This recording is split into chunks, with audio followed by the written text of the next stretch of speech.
Alô? Eu liguei só pra dizer que a vida é um incêndio, cheia de café e fúria. Here come on flat top, he come grooving up slowly. He got juju eyeball, he want holy roller. He got hair down to his knees.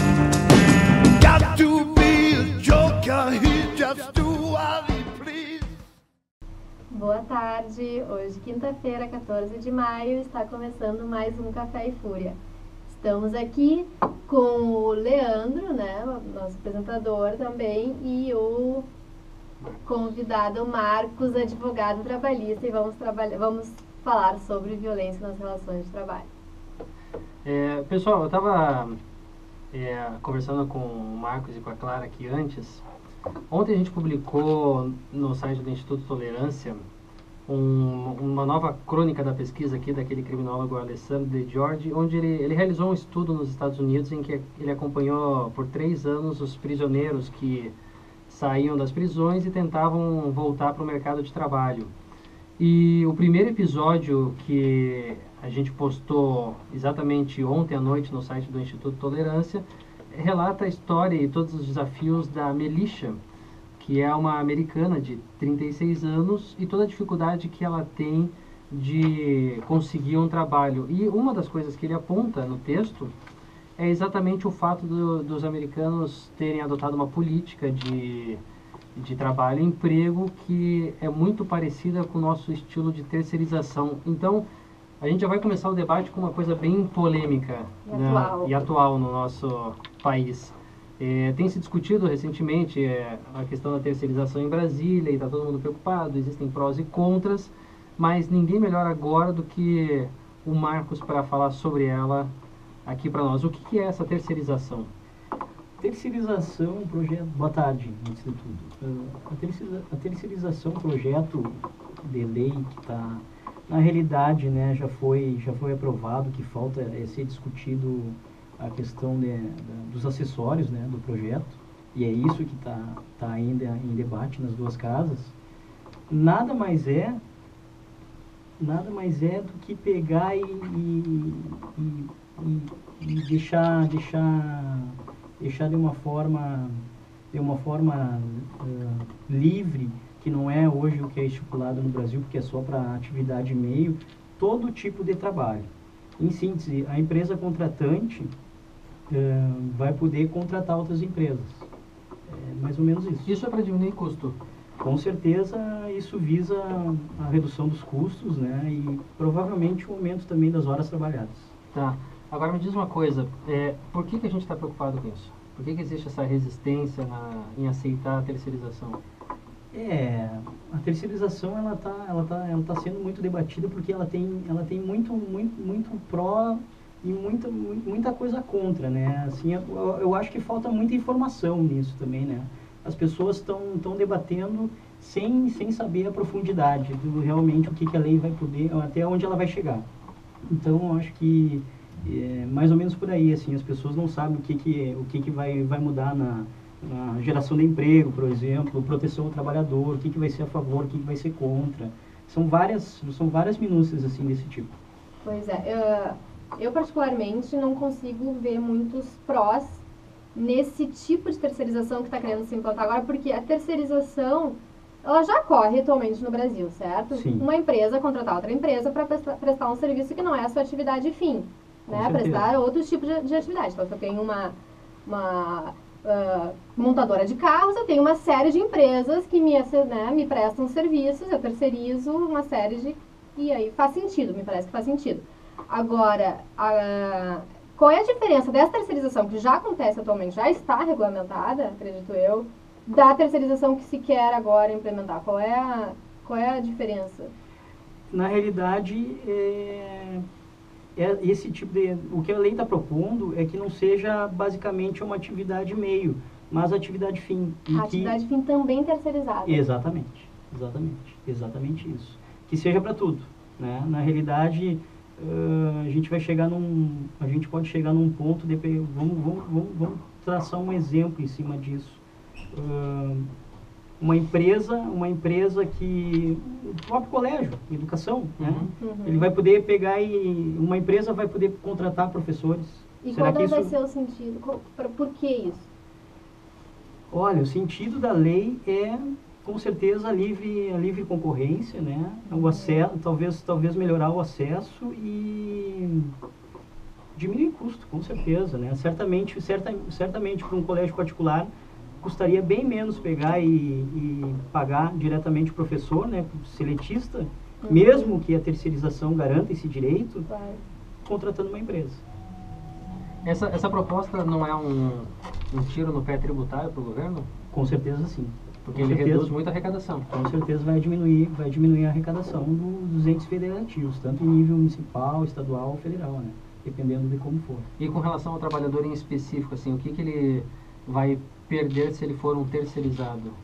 Eu acho que o trabalhador, na realidade, terceirizado, hoje em dia, por exemplo, ele é discriminado, né? Em face do trabalhador seletista, né? Contratado pela empresa. O que tu vê, assim, nas questões da terceirização aqui que acontece já, né? Tu vê, por exemplo, assim, os trabalhadores da terceirizada, em vez de se alimentarem no mesmo ambiente que o trabalhador contratado da empresa, seria um refeitório, por muitas vezes estão na rua, embaixo do sol, comendo uma marmita. Quer dizer, são discriminados, de certa forma, né? A lei, em tese, né, no seu corpo, diz que esse tipo de distorção iria acabar. Mas a fiscalização no Brasil, a gente nem sabe se realmente isso vai conseguir ser alcançado. Você tocou num ponto importante, assim, em questão de legislação, nós temos um padrão excelente. Assim, se nós vivêssemos de acordo com o que está previsto na Constituição e nas leis, a gente teria um país que funcionaria muito bem. No papel. Exato. O que eu sinto, assim, a gente já conversou um pouco sobre isso até antes de começar o programa, o problema, então, é colocar na prática a própria legislação que eles estão propondo de terceirização. Exatamente. É a questão de fiscalização, uma responsabilidade das empresas. Com certeza, com certeza.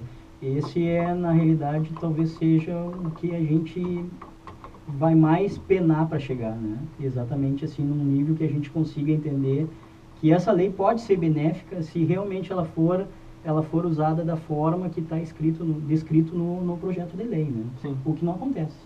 Com certeza, o que não acontece hoje, inclusive a súmula do TST que trata das atividades meio, né, que são terceirizadas, dá uma certa segurança, porque a gente vê na questão prática, no trabalho, no dia a dia, aí, que essas empresas, por muitas vezes, não têm capital, fecham e o trabalhador fica à mercê. Tem que entrar na justiça, ingressar com uma ação reclamatória na Justiça do Trabalho para tentar, através da contratante, procurar os seus direitos. Essa súmula, a gente não é advogado trabalhista aqui, a gente está na área mais criminal. A súmula é aquela que fala da responsabilidade solidária de quem contrata, é isso? A súmula 331 do 331, TST. Eu sempre ouço isso, essa mesmo. referência a ela. Essa mesmo. Se ele também tem responsabilidade sobre os direitos do seu terceirizado, né, do funcionário terceirizado, por que terceirizar a atividade fim? Provavelmente para reduzir o custo. Geralmente, hoje você faz uma equiparação sobre os trabalhadores que são contratados e os terceirizados. Mas o Em terceirizado média, também tem carteira assinada, por Ok. alguém paga. Com certeza, mas o valor é menor.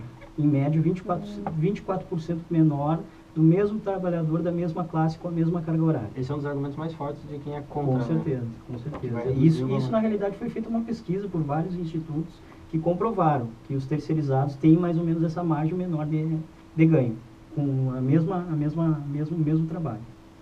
Tá.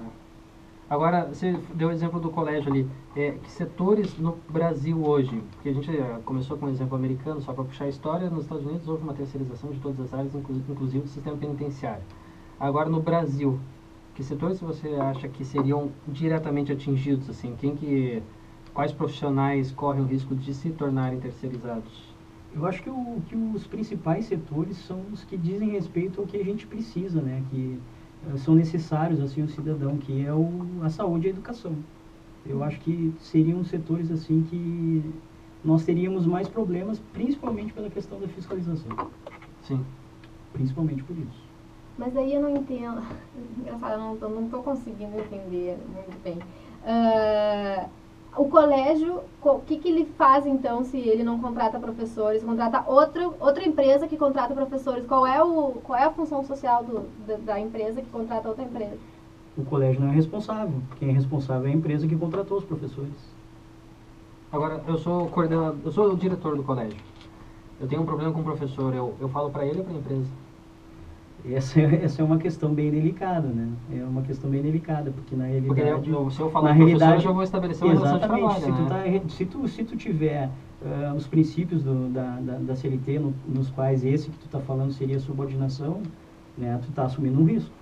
Tu está deixando, tu tá dizendo que tu te compromete com isso, né? A subordinação é um princípio que rege o direito trabalhista. Sim, porque esse é um problema que eu acompanhei uma época no Banco do Brasil ali, eu fui funcionário, e assim, existem empresas contratadas de limpeza, das agências e tal, e era sempre um problema quando o gerente da agência fazia alguma requisição para essa pessoa que cuidava da limpeza. Porque já estabelecia a hierarquia, uma relação de autoridade, de obediência. Na realidade, ele provavelmente entrava em contato com o dono da empresa, o responsável, para este chamar a atenção, falar com o funcionário, né? Sim. Cria também, se tu não cria a subordinação, tu acaba criando uma burocracia para resolver o problema. Que às vezes são imediatas, você só precisa falar, olha, preciso que você limpe aquele setor ali, ou preciso que o professor veja a situação daquele aluno, ou se comporte de uma forma distinta, e vai ter que recorrer a uma empresa para fazer isso. Mas na verdade, se for ver, se o Banco do Brasil, no caso, né, nesse exemplo, ele é solidário, então ele também é solidário na subordinação, ele também pode mandar no terceirizado. Mas ele sempre vai tentar escapar disso, né? Com certeza. Se a intenção é terceirizar, já para escapar. Exatamente, a intenção da terceirização é justamente escapar desse vínculo, né? E aí uma empresa seria possível, a partir da regulamentação dessa lei, que uma empresa tivesse todos os seus funcionários terceirizados ou é só uma cota? Uma empresa contratada com todos os funcionários terceirizados? Uma empresa tem todos os funcionários dela são terceirizados? Pode. Poderia também? Pode. O grande negócio, então, que eu estou vendo pelo que a gente está desenvolvendo aqui do raciocínio da terceirização, o que vai crescer muito são, então, empresas para oferecerem esses trabalhadores. Com certeza. Em vários ramos, né? Em vários ramos. Os ramos que já existem hoje são poucos, né? Limpeza, portaria, vigilância, são esses que já até, inclusive, estão amparados pela súmula 331 do TST, né? Que fala sobre atividade de meio, exatamente isso. Se surgirem novos setores, também serão amparados por essa súmula? Olha, surgindo... Por exemplo, professor, a gente dá exemplo de professor. O professor teria essa proteção pela súmula? Teria. Se a súmula não fosse derrogada pela nova lei, né? Exatamente. Se a lei suprir o conteúdo da súmula, a súmula não vai ser mais necessária. De certa forma, né, existe já uma questão de... muitos colégios, né, fazem a questão de contrato por tempo determinado, que não deixa de ser também uma forma, né, de tu pegar e por aquele prazo ter o funcionário e depois tu não conta mais com ele no quadro de serviço, né? Geralmente ele é associado a alguma cooperativa, alguma coisa assim, de certa forma também é uma forma de terceirização. Sim. Agora, os argumentos que são apresentados normalmente eles apontam os defeitos da terceirização. Que tipo, na realidade brasileira, que tipo de sacanagens que a gente vê com os trabalhadores? Por exemplo, há uma tendência a demissões antes de períodos para não conceder alguns benefícios. Que tipo de políticas equivocadas são feitas assim? Por exemplo, na questão da geração de empregos, né? Se fala muito que vai criar novos empregos, né? Mas na realidade que a gente vê que os empregos estão aí, né? O que eu vejo, assim, eu noto que pode acontecer mais demissão, porque as empresas estão livres para terceirizar, né? Então, na realidade, elas podem usar isso como uma premissa para economizar. Sim. Para economizar recursos. Então, na geração de emprego, eu não vejo assim uma... porque, na verdade, para tirar alguns trabalhadores, você quebra o contrato com a empresa que você contratou. Exatamente. É isso aí. Porque o máximo que vai ter é uma cláusula penal ali do contrato. Não tem nenhum problema com a justiça trabalhista. Com certeza não. Com certeza não. Interessante. Mas a respeito ainda, né, da terceirização, antes do nosso bloco musical. A Clara, ela tá revoltada com a terceirização. Você Não, eu tô reparou? revoltada porque tudo que tu tá me dizendo aqui, que eu tô percebendo, é que o trabalhador vai perder. Eu não vejo nenhum próprio trabalhador. É que vai dar também merda. não vejo. Eu Você não tá vendo que vai dar vejo, merda. não vejo nenhum próprio trabalhador. Então, não tem. Como é que pode o Congresso estar lá votando uma forma de burlar a própria lei que eles também votaram, que é a CLT? Entende? Um exemplo prático assim na relação de emprego, por exemplo, né? Uma empresa contrata funcionário A, né? Esse funcionário A é contratado e fica 11 meses, né, sendo funcionário da empresa A. Chega no 12º mês, a empresa A demite o funcionário, né?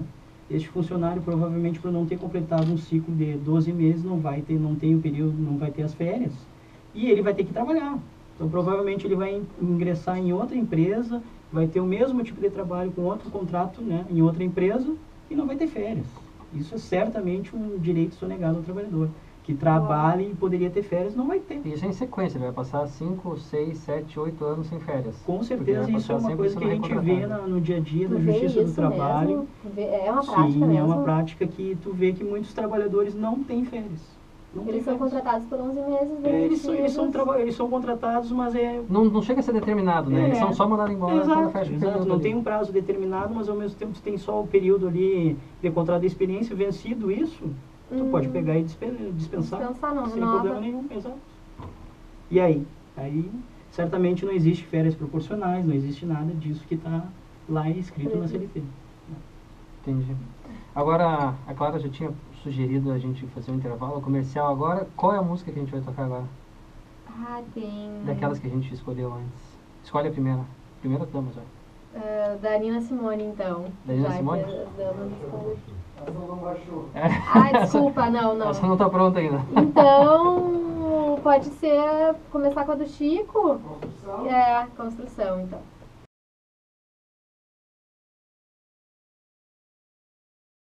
Estamos de volta com Café e Fúria, hoje com a presença do advogado Marcos Diniz Berinasso, advogado trabalhista. A gente sempre lembra que todos podem participar enviando perguntas e a Clara já identificou uma pergunta ali feita pela fanpage do Facebook. Isso, vou ler a pergunta aqui, pode ser a mesma pergunta de outros ouvintes. Olhem só.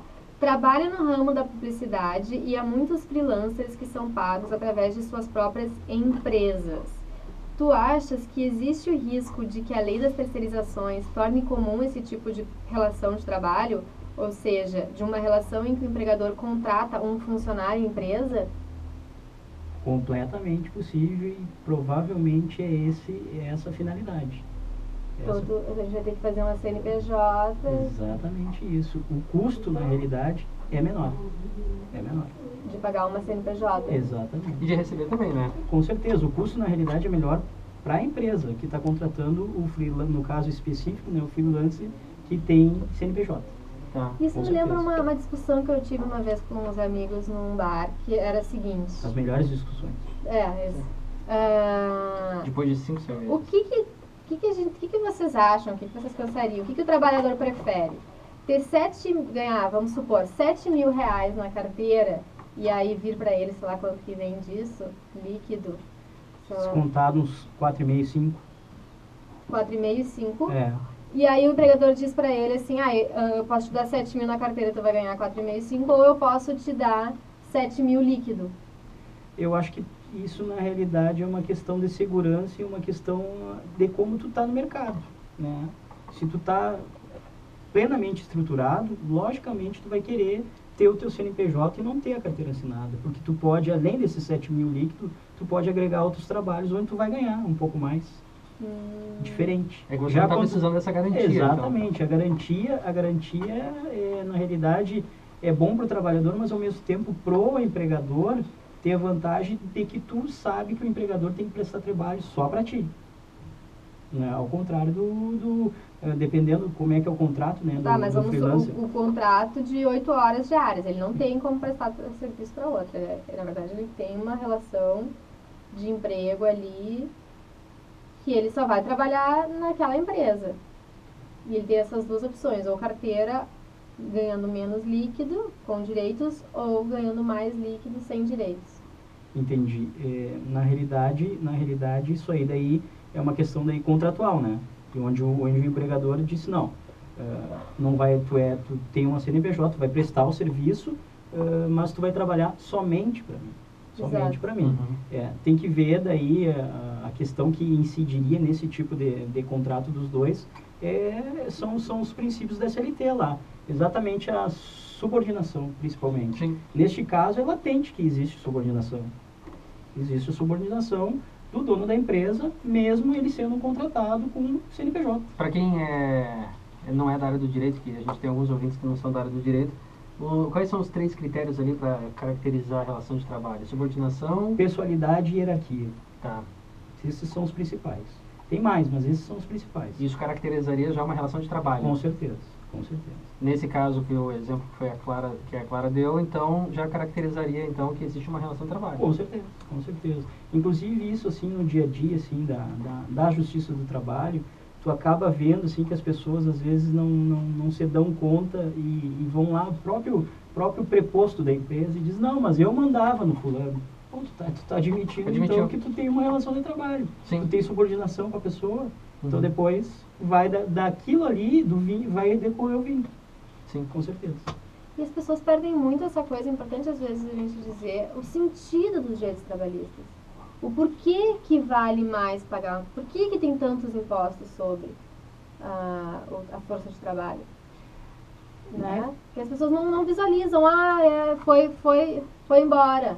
Não é bem assim, não, né? Com certeza não. Isso retorna de alguma forma. Certo que sim. Existem garantias justamente para isso, né? O próprio FGTS, né? Que a empresa tem que depositar, a questão de quando o funcionário tem a dispensa sem justa causa, o benefício de seguro-desemprego, que agora está em votação para ser modificado, né? Mas, enfim, aquilo ali, de certa forma, por mais que o valor não seja um valor altíssimo, te dá a oportunidade de tu ficar procurando um novo emprego e tendo uma renda, mesmo que seja mínima, para te ter uma subsistência. Claro. Importante. Agora, com relação, vamos fugir um pouco da terceirização, tá? Existem violências na relação de trabalho? Várias. Se existem, quais são elas? Na realidade, assim, o conceito de violação, se eu puder ler aqui rapidinho para vocês aqui, um conceito de violência nas relações de trabalho.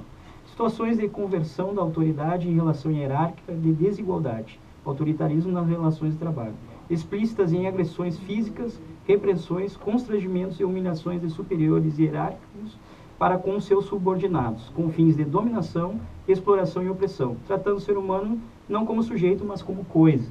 Né? Aí dentro disso vem uma subcategoria. Aí existe ameaça, existe o assédio e existe o bullying. Né? Aí cada uma é caracterizada de uma certa forma. Tá. O mais comum deles, que a gente sempre ouve falar, é o assédio ainda. Com certeza. O assédio moral é o mais corriqueiro. Né? Na realidade, eu costumo dizer, a gente até comentando ali, eu falei, é um tipo de infração que não existe digital, né? Tu não tem como comprovar que isso aconteceu, porque tu não vai filmar uma pessoa num ambiente de trabalho, né? Cobrando a mais, ou debochando daquela pessoa, ou falando que aquela pessoa não sabe executar de forma correta o trabalho que ela foi contratada.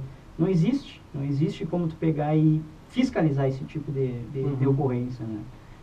Aí, qual a dificuldade disso dentro de um processo trabalhista, por exemplo? Como que se configura? É testemunha? Vale a opinião? A prova. A prova. No processo trabalhista existe também, né, além da prova documental, que é muito forte, mas existe um princípio que se chama primazia da realidade, onde o valor testemunhal é muito alto. Né? Então, na realidade, a prova testemunhal, ela é uma prova que, com certeza, ela vai definir o processo.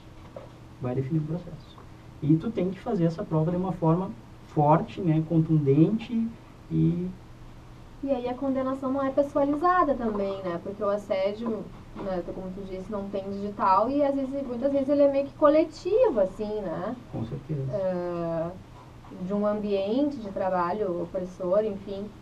E aí quem vai ser condenado, no fim das contas, também não vai ser aquela pessoa especificamente, vai ser a empresa, né? Não vai ser a pessoa, vai ser a empresa, certamente. Você tinha um caso de assédio aí, né, que você falou que era interessante? Tem. Na realidade eu tenho dois aqui. Eu vou contar um e depois Uhum. a gente debate sobre isso, que é a história de uma executiva, a Silvia. Ela cursou diversas especializações, fez MBA no exterior, bonita, aproximadamente uns 40 anos, trabalha em um grande banco, é analista de sistemas, e ela se separou e teve um filho, e esse filho dela é portador de paralisia cerebral.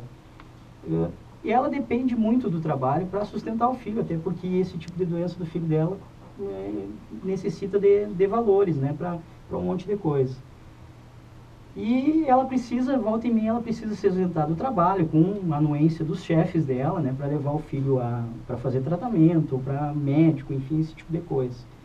Aí conta aqui a história assim, ó, seu chefe constantemente sobrecarrega com inúmeras tarefas, permanente estresse. Embora não negue as autorizações solicitadas, o chefe de Silva não perde a oportunidade de rebaixá-lo. Em várias ocasiões, questiona rudemente sua liderada. Se você não quer trabalhar, por que não dá lugar ao outro? A situação permanente de pressão e constrangimento faz com que Silvia viva em constante estado de angústia, próximo da depressão. Isso é uma caracterização do assédio moral, né? Com certeza. Sim. Tu não tem como uma pessoa não ficar angustiada, já tem problemas em casa para resolver. E além disso, no ambiente de trabalho, a liderança, o chefe dela, em vez de lidar de uma forma mais tranquila, até por saber o que ela passa, né, no ambiente doméstico dela, coloca a pressão. Isso utilizando esse argumento aí, né? Exatamente. Tipo, a pressão, a ameaça, ou tu pegar e falar que a pessoa não consegue fazer o seu trabalho, isso certamente a longo prazo causa um estresse, causa depressão, enfim. A questão toda é tu conseguir transformar isso em prova, né? Isso já lá depois, lá numa futura ação trabalhista, tu transformar isso numa prova contundente, né? Uhum. Isso aí, aí num caso dessa situação que você narrou aí, quem sofre esse tipo de assédio faz o quê? Recorre a quem? No ambiente de trabalho? No ambiente de trabalho. Isso na realidade tu tem que reportar, né? Mas a gente sabe que existe nessa questão do reportar nem sempre, né? Se tratando da maioria das empresas que não são grandes, não existe assim já um aparelhamento da empresa para pegar e tentar modificar isso, ou amenizar, ou ajudar o trabalhador a não passar por isso. Sim. Na realidade, quem sofre sempre é o trabalhador, na maioria das empresas de pequeno e médio porte. Mas empresas mais estruturadas, grandes, multinacionais, bancos, enfim, eles hoje em dia já têm um setor de RH que se preocupa com o funcionário e se preocupa com esse tipo de atitude do superior, justamente para não ter, e para não ter o perigo de correr depois no futuro uma ação trabalhista contra essa grande empresa. Sim. Então é mais ou menos assim. E o outro caso, qual que era? O outro caso é de um rapaz novo, sem experiência, que eu vou ler para vocês aqui bem rapidinho. Celso é um jovem ambicioso, diplomado em computação e em administração de empresas por uma conceituada universidade. Por não possuir experiência, experimentou dificuldade para obter seu primeiro emprego. Percorreu várias agências de emprego. Passou por numerosas entrevistas, até que foi chamado para integrar a equipe de marketing de uma grande empresa da área de bebidas. Começou a trabalhar com entusiasmo, porém seu ânimo foi arrefecendo à medida que seu chefe passou a tratá-lo rudemente com frases constantemente repetidas. Bem, se vê que você não tem experiência. Puxa, você é mesmo difícil. Não consegue aprender as coisas mais simples. Até uma criança faz isso se você não consegue. Você me enganou mesmo com o seu currículo. Não consegue fazer metade do que colocou no papel. Celso vem se esforçando, mas já se encontra sob total pressão, que perde sua habilidade natural para realizar com presteza suas funções. Seu chefe não perde a oportunidade para desqualificá-lo, ainda mais aparente com o objetivo de fazê-lo deixar um emprego. É melhor você desistir, é muito difícil, e isso é para quem tem garra, não é para gente como você. Celso começa a sentir cansaço e tensão constante no trabalho, com momentos de lapsos de memória. Em casa, evita conversar com a esposa sobre o trabalho e à noite sofre de insônia. Anseia pelos finais de semana e sente uma forte depressão quando chega a segunda-feira. Isso aí Isso aí é um exemplo típico, né, de coisas corriqueiras, mas que o empregador vai fazendo de uma forma tão rigorosa e tão repetitiva ao longo do tempo, que com certeza afeta o funcionário. Né? Claro, e toda a qualidade de vida dele, né? Você vai por água abaixo. E aí o próprio empregador não se dá conta que é muito melhor ter um funcionário que está gostando, né, do seu trabalho do que... E mesmo assim, esses casos são tão rotineiros, né? Parece que a pessoa gosta, né? Acho que tem alguns casos que são patológicos. Tem coisas que o judiciário não explica. Né? Sim. Tem pessoas que exatamente gostam de se sobrepor, se achar que são melhores que as outras porque tem um cargo melhor, né? Isso talvez seja uma questão cultural nossa, né? Terceiro mundo, que não dá valor para algumas profissões e acha que outras profissões são melhores, né? Isso tu não vê, principalmente mais nos países mais velhos, né? Continente europeu, por exemplo, até no próprio Estados Unidos, onde existe um capitalismo mais acirrado, mas tu não vê as pessoas destratarem as outras. Né? É que como todo mundo trabalha um pouco diferente, né? Também. Todos os trabalhadores já são, de certa forma, respeitados porque eles estão trabalhando. Essa cultura puritana deles é... Quem não é respeitado é quem não está trabalhando nos Estados Unidos. Né? Exatamente. Eles têm uma outra concepção. Eles já respeitam a pessoa, né, independente do trabalho. Eu ia te perguntar agora, tu falou essa história de destratar para daqui a pouco o outro pedir uma demissão, uma coisa assim, né? E é real essa história que eu ouço rotineiramente, que a pessoa não está fazendo um bom trabalho porque ela quer ser demitida. Será que isso é mais, na verdade, uma falácia ou isso acontece de verdade? Tem os dois lados. Com certeza tem pessoas que abusam, né, do seu direito de ser supervisor ou, enfim, encarregado sobre determinados trabalhadores e fazem esse tipo de assédio, como também tem pessoas que forçam uma dispensa, né?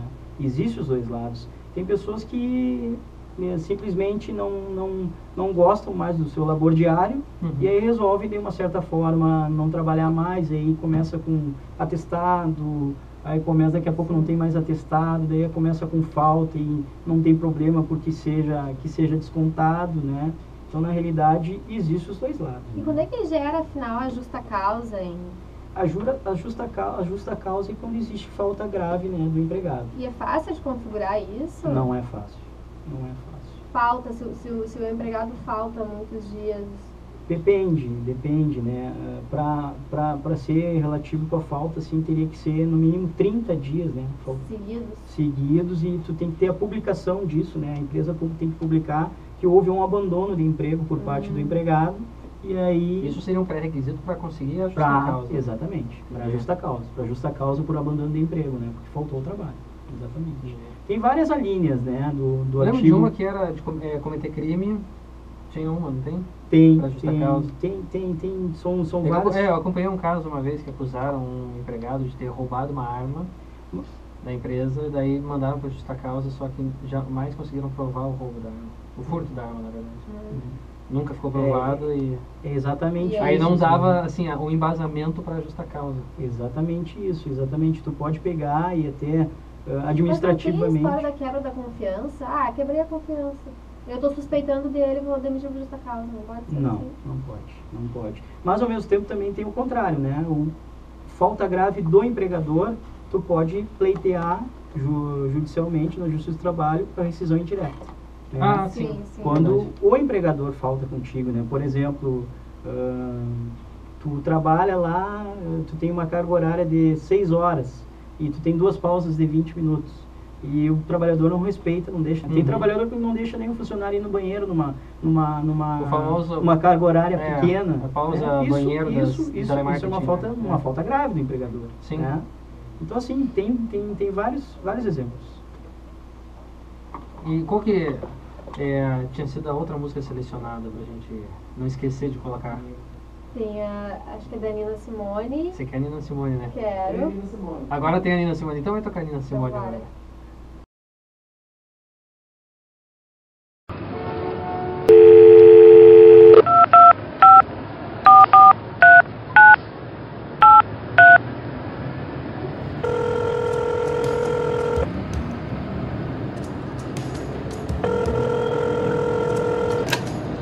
Alô? Eu liguei só pra dizer que a vida é um incêndio, cheia de café e fúria. Here come on flat top, he come grooving up slowly. He got juju eyeball, he want